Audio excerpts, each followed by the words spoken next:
So, this lecture is on cloud computing, and this is the first lecture on the series of cloud computing. So, the first one will be on fundamentals. So, here in this lecture I am going to speak about some of the basic motivation behind cloud computing, particularly from the use of cloud computing in Internet of Things. Then about some of the basic models of cloud that are popularly used, and also how the cloud can be deployed in different environments and the models thereof. So, this particular lecture is focused on these specific issues. So, before we start, I would like to mention a few different things. So, the first thing is that why do you need cloud? So, let us try to understand this thing. Why do we need cloud? And the second thing that we will try to understand is why do we need cloud specifically for Internet of Things, and that will basically justify why we are devoting a few lectures on cloud computing in a course on IoT. So, the second one will come next, but let us first look at what is cloud. So, cloud computing is all about using computing as utility. So, we all are users of different utilities such as electricity, utilities such as water resources, and so on and so forth. So, electricity, water supply, etc. are utilities which we use. First of all, we have to subscribe to those utilities, then some connections will be given at our home for those utilities. Then there will be some meter which is going to measure how much units of electricity or water we are using at our home, and based on our units of usage we are going to be finally billed at the end of the month for the use of these resources. So, what did we see? That if I have to use electricity at my home, if I have to use water at my home, it is not required for me to be bothered at all about deploying the necessary infrastructure for generation of electricity, for the transmission of electricity. Similarly, the pumping out of water from river or ground, or the distribution of the water, I do not really have to be worried at all about this. So, I subscribe to these utilities, I will be given a connection at my home for these utilities. Then based on the units of usage of these resources, electricity, water, etc., at the end of the month I will be billed for this. I will be billed for this. So, what did we see? That I do not really have to bothered about how the electricity or water was generated or pumped out, how it was distributed. So, I do not need to be worried about. All I need to be worried about is whenever I require, I will be using it, and at the end of the month I should be paying for the units of usage. So, this basically can serve as a motivation behind why cloud computing is required. In the same way as water is a utility, electricity as a utility, people thought about, can we have computing as utility?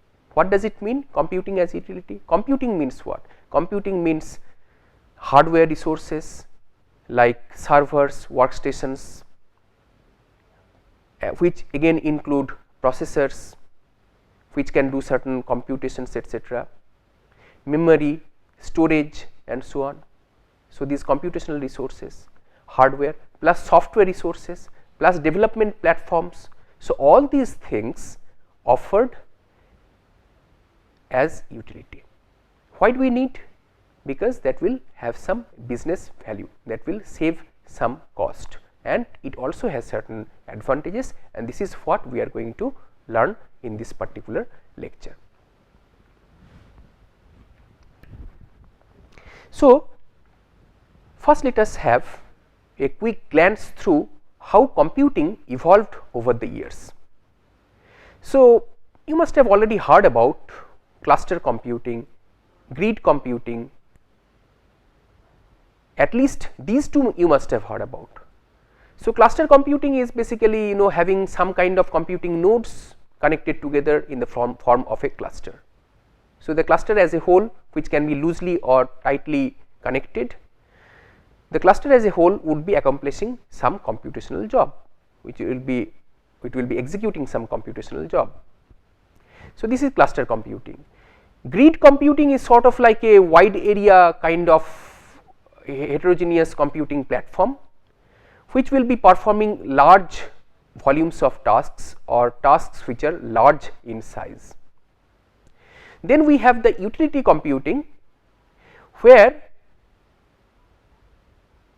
this resources, the computational resources are packaged for delivering as utility, for use by consumers as utility.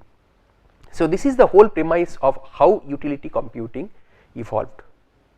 And then we have this cloud computing, which was basically sort of like an integration of the concepts from all these cluster computing, grid computing and utility computing, their advantages put together in order to have this new model of computing, which is known as the cloud computing.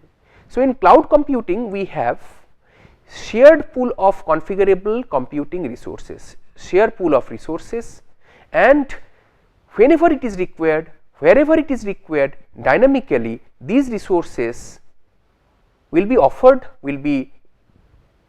to the users as service on payment. So, this is like a scalable kind of model that has been conceptualized over all these cluster, grid and utility computing models. So, cloud is more or less a very recent kind of phenomenon. It started in the mid 1990s, and in the last few years it has become even more popular. There are different commercially available cloud platforms that are there, people are still using it, companies are subscribing to these cloud services.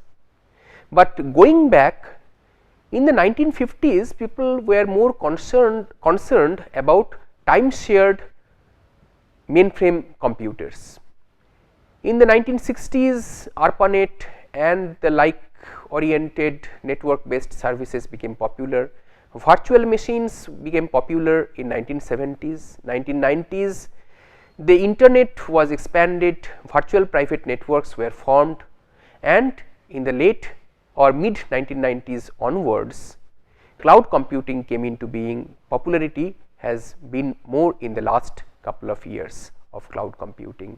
Different platforms offering software as utility, platform as utility, infrastructure as utility are offered by different companies such as Salesforce.com, Amazon Web Services, Amazon EC2, Google App Engine and so on. So, these are the different companies which are basically offering these different services as utility. Now, when we talk about cloud computing, NIST has done quite a bit of work on cloud computing. It in fact has some literature, and as per that literature of NIST, cloud computing is defined in this particular way. I will read it out for you. It is there in front of the slide, in front of you in the slide, and for the benefit of everyone, let me read it out for you. Cloud computing is a model for enabling convenient on-demand network access to a shared pool of configurable computing resources, example network infrastructure, service, storage, applications, etc. So, there are few keywords that will drill down further. Convenient network access. So, whenever it is required for me at any time of the day, at any time of the month, whenever it is required, conveniently I should be able to get network access to these different resources that we just went through, that we just have gone through. On demand. On demand means that whenever it is required, I should be able to, on my demand, I should be able to get access to these resources. And there is a shared pool of resources which are configurable. Shared pool, that means that these servers, storage, etc., which will be shared all across, and the computing platform is configurable with respect to this network infrastructure, servers, etc. So basically it might so happen that as a user, my job as a cloud user, my computational job is getting executed. To me, I will get a feeling that it is getting executed at my dedicated machine that has been given to me by the cloud platform, but in actuality physically maybe there are multiple servers which are geographically separated from one another, which are together being pooled to execute different parts of my job. So this is basically, to me it is like a single entity which I am using, but in the back end there is so much of seamlessness that is there that I would not be able to understand that how and where and when things are getting executed. I in fact do not need to be worried at all about it. Of course, I would tell you that it is not that I don't need to be completely worried.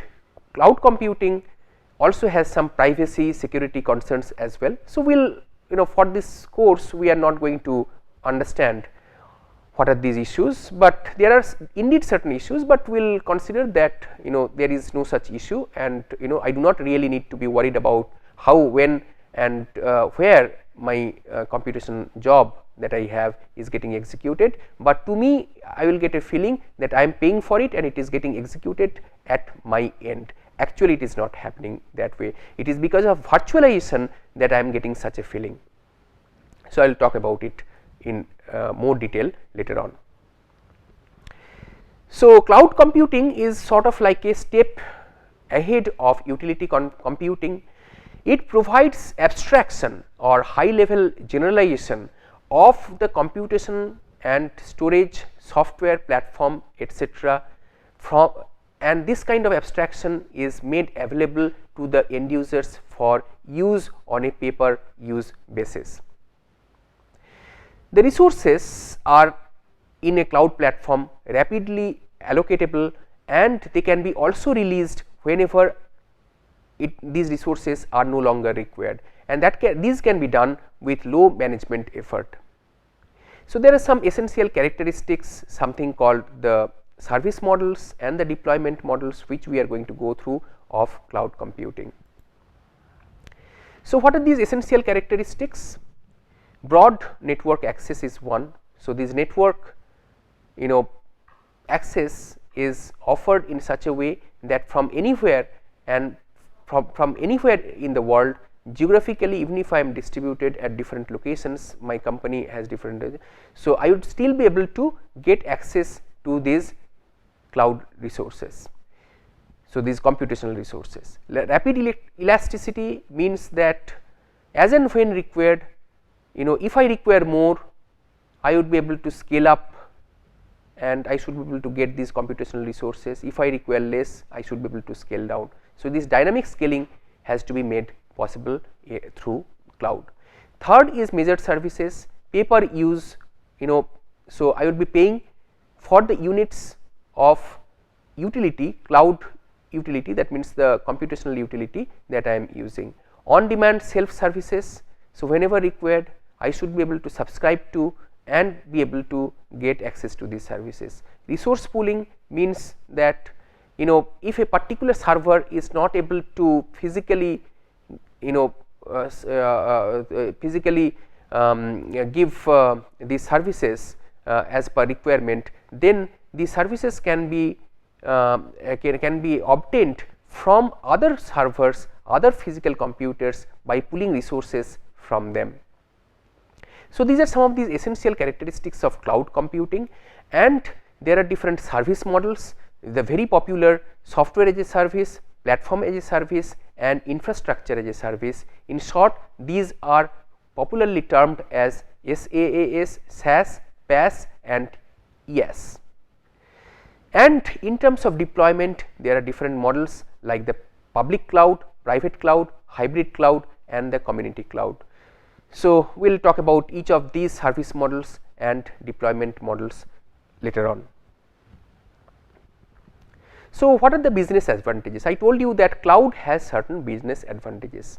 So, without any upfront infrastructure investment, a company who has computational requirements, they do not have to go and buy their own servers for instance and use them, but with almost zero cost of infrastructure investment in terms of procurement, deployment, etc., they should be able to get access to these computing resources on demand, on whenever it is required in a ubiquitous manner. Real time infrastructure availability means that the infrastructure is going to be made available for real time use at any time. The resources are going to be made available and will be made available for real time access. More efficient resource utilization. So, these resources will be utilized in a more efficient manner. Usage based costing is another thing. So, usage based costing means based on how much I am using these resources, I would be billed for those units only. Reduce time to market, because you are not basically investing time and of course money for procurement, for initiating the procurement process, tendering, then getting all the infrastructure, buying them, the delivery time, etc., and then starting to use. So, you are cutting down on the time to market of the product that the company is building, because whenever you require, you are getting access to your computational resources over the internet at any time. So, basically we have not through the use of cloud computing, we have not spent too much of time on the procurement of these computational resources, which otherwise traditionally used to happen, and that would kill significant amount of time in business. Some general characteristics: improved agility in resource provisioning is one. This I do not need to explain further. Ubiquity, independence of device or location. Multi-tenancy, which basically talks about sharing of resources and costs across a large pool of users. Dynamic load balancing means that the computation or even communication load, it is possible through the cloud model to be able to dynamically balance the load throughout the entire cloud platform, cloud system. This cloud model is highly reliable, because physically if some network some computational resource has gone down or is broken or is not available for whatever reason, there are other resources which can be easily pulled into and be made available to the users. So, it is highly reliable and is scalable likewise. So, for the same reasons, this is scalable as well, and cloud also comes with low cost and low maintenance for the company, the users of the company, which is investing on which was traditionally investing on infrastructure, and improved security and access control as well. So, so these are some of the different characteristics of cloud computing. So, let us start with the essential characteristic. The first one is the broad network access. Cloud resources should be available over the network, and this is what is happening over the internet. The cloud resources are made available, and it should support the standard mechanisms for information retrieval using traditional interfaces.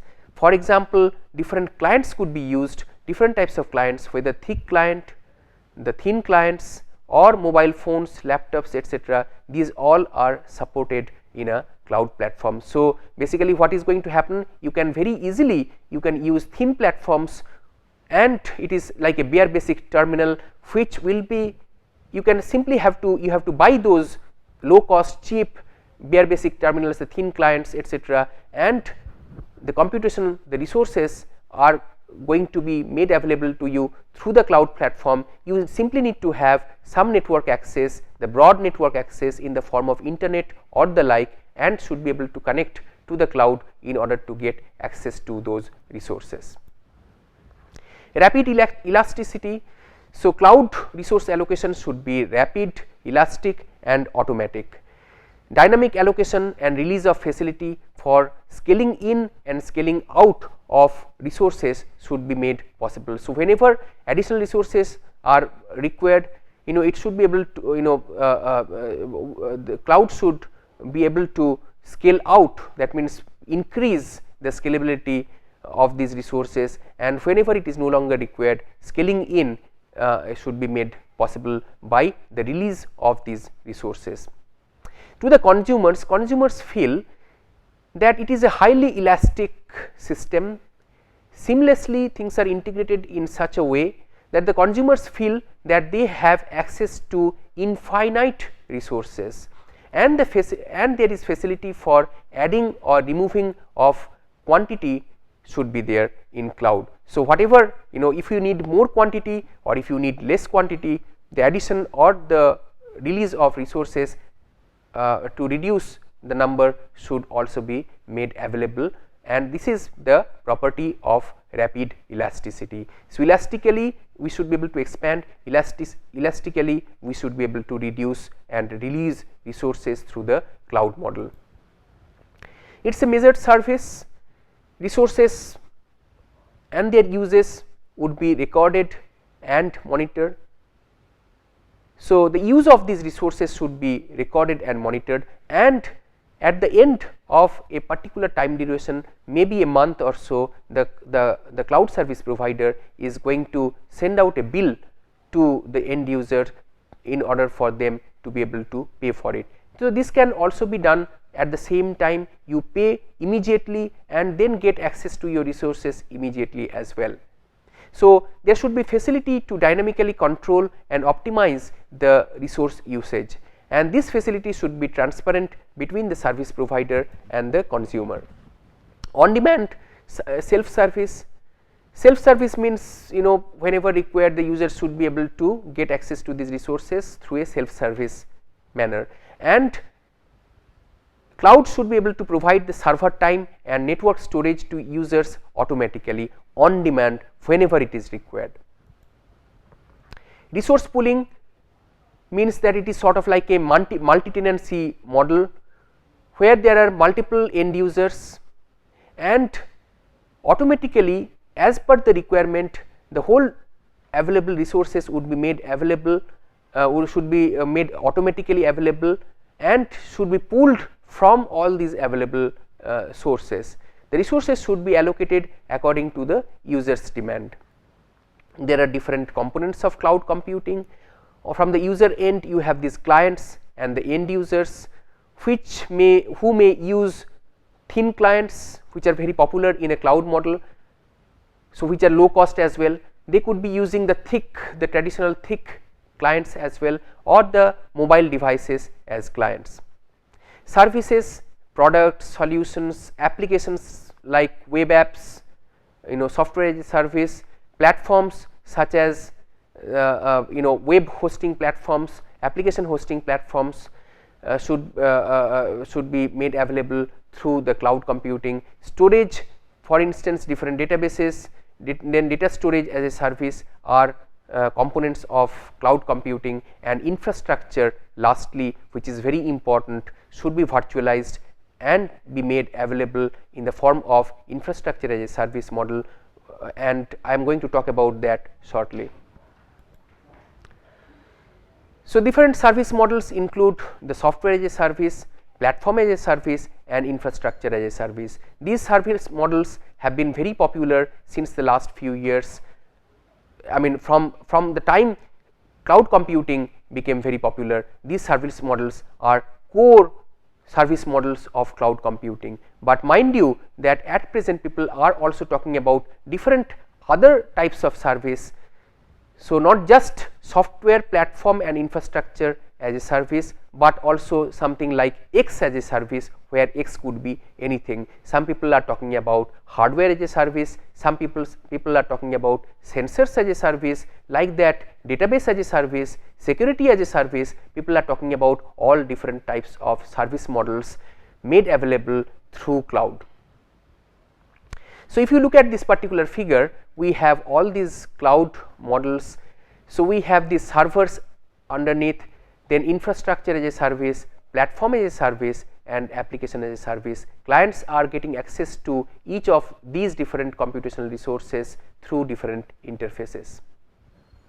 So, we have the first one, which is software as a service. The commonly used software as a service platforms available commercially is the Google Apps, the Salesforce, Learn.com, and so on. So, as this name suggests, software as a service basically gives you facility to execute service providers applications at the user's end. So, applications are available as services. Services can be accessed via different types of client devices, example web browsers, apps, different types of apps, and so on. So, end users do not basically possess the control of the cloud infrastructure. Platform as a service examples include the commercially available Windows, Azure, Google App Engine, and so on. So, here basically the development platform is basically made available to the consumers as facilities to execute consumer created and acquired applications onto the cloud infrastructure. Infrastructure as a service basically talks about most of these computing infrastructure like network, storage, operating system to be made available as facilities through the internet, accessing these facilities as computational resources dynamically whenever it is required on a pay per use basis. Operating systems, other applications can also be made available through this facility. So, popular examples of infrastructure as a service include the Amazon EC2, GoGrid, Island, Rackspace cloud servers, and so on. Now, let us talk about, having spoken about the different service models, software as a service, platform as a service, and infrastructure as a service. Let us now talk about how cloud is deployed typically. What are the different deployment models that are available in cloud computing? We have number one, the public cloud, the second is the private cloud, the third is the hybrid cloud, and there could be other types of cloud like community cloud, distributed cloud, multi-cloud, inter-cloud, and so on. So, private cloud is internal to an organization, and these cloud resources are made available to the users within the institution only. So, for example, in IIT Kharagpur we have our own private cloud which is known as the Meghamala. So, like that different organizations have their own private cloud, but there are some publicly hosted cloud facilities which are available off campus, off premises, and these are made available by different companies like Amazon, like TCS, and different other companies who are sort of like service providers of these clouds. So, these are public cloud that are available. Hybrid cloud basically is sort of like an integration of some features of private cloud and some features of the public cloud. So, the public cloud is set up for the use of any person or industry. Typically, it is owned by any organization who offers the cloud service. Examples include Amazon Web Services, Google Compute Engine, and Microsoft Azure. The advantage is that this is easy to set up at low cost, as the provider covers the hardware, application, and bandwidth cost, or any other cost that is made, that is available to them. So, this basically is a highly scalable model. You just pay for the resources that are being used, and there will be lack of wastage of resources. So, it is a highly scalable model that can be made available on a payment basis.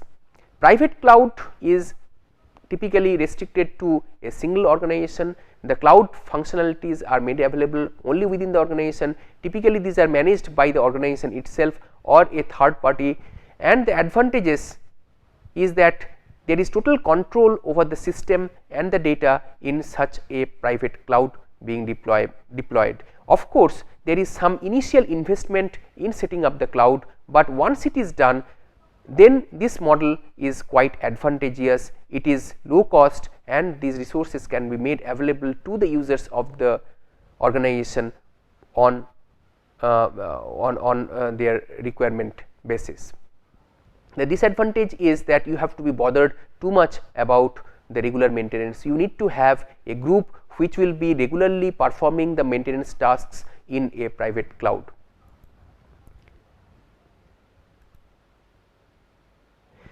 So, comparison wise, public cloud and private cloud in terms of the virtualized resources. In public cloud, these resources are publicly shared. In a private cloud, these resources are privately shared.